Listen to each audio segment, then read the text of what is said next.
Ողջույն սիրելիներս, ուրախ եմ ձեզ տեսնել հայկական խոհանոց ալիքում։ Պատկերացրեք մի աղցան, որտեղ ամեն կտոր թարմության և գարնան համով է լցված։ Ժամանակ չենք կորցնում, վերցնում ենք դանակն ու անցնում ենք գործի։ Դե ինչ, սկսենք պատրաստել։ Այսօրվա սեղանի աստղը մատղաշ կաղամբով, հյութեղ լոլիկով, խրխրթան վարունգով, գունավոր պղպեղով և առատ կանաչիներով պատրաստվող անուշաբույր աղցանն է։ Վերցնում ենք 350-ից 400 գրամ բեյբի կաղամբ, հեռացնում ենք օդունի հատվածը և բաժանում ենք այսպիսի խոշոր կտորների։ Քանի որ մատղաշ կաղամբի մոտ 90%-ը ջուր է, այդ պատճառով շատ չենք մարացնում, որպեսզի ստանանք խրխրթան և շատ համեղ աղցան։ Ամբողջ կաղամբը այսպես խոշոր կտորների բաժանելուց հետո լցնում ենք աղցանամանի մեջ։ Բանջարեղենով այս աղցանը ոչ միայն համեղ է, վիտամիններով հարուստ, այլ նաև դիետիկ, կարելի է պատրաստել գրեթե ամեն օր։ Մանր խոհանարդների ենք բաժանում 3-ից 4 լոլիկ և 1 բուլղարական պղպեղ։ Կարող եք վերցնել 1 ամբողջական պղպեղ կամ կես-կես տարբեր գույների պղպեղներ, ավելի գույնզգույն աղցան ստանալու համար։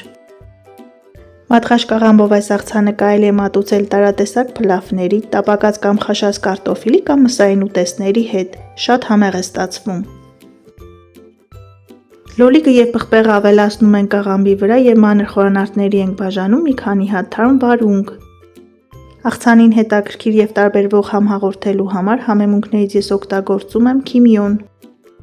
Վիտամինաշատ աղցան ստանալու համար կավելացնենք առատ կանաչիներ, ես օգտագործում եմ կանաչ սոխ և համեմ։ Թարմ կանաչիներից կարող եք օգտագործել նաև սամիտ, ազատքեղ, ինչու չէ նաև հազար։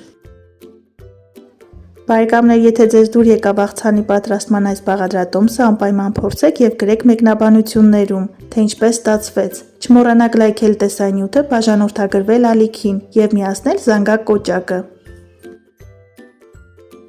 Սոխը և կանաչին ավելացնում ենք մնացած բաղադրիչների վրա, կավելացնենք նաև 300 գրամ եգիպտացորեն։ Թե ինչպես այսպես խոշոր, հատիկ-հատիկ եգիպտացորեն պահեստավորել ձմռան համար, տեսանյութի հղումը կթողնեմ նկարագրությունների բաժնում։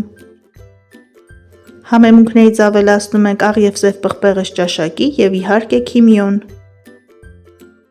Սիրելիներս, քիմիոնը մսային ուտեստները և աղցանները դարձնում է ավելի դյուրամարս, այնպես որ հաճախ օգտագործեք ձեր սննդակարգում, շատ օգտակար համեմունք է։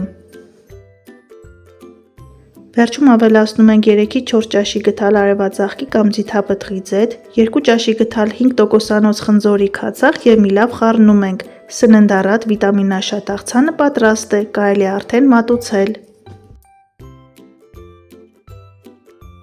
Դե ինչ սիրելիներս, այսօր էլ այսպիսի գարնանային թարմեցնող աղցանի բաղադրատոմս։ Դուք էլ փորձեք պատրաստել այս տարբերակով, եղեք առողջ և օրհնված։ Ցտեսություն, կհանդիպենք հաջորդ տեսանյութերում։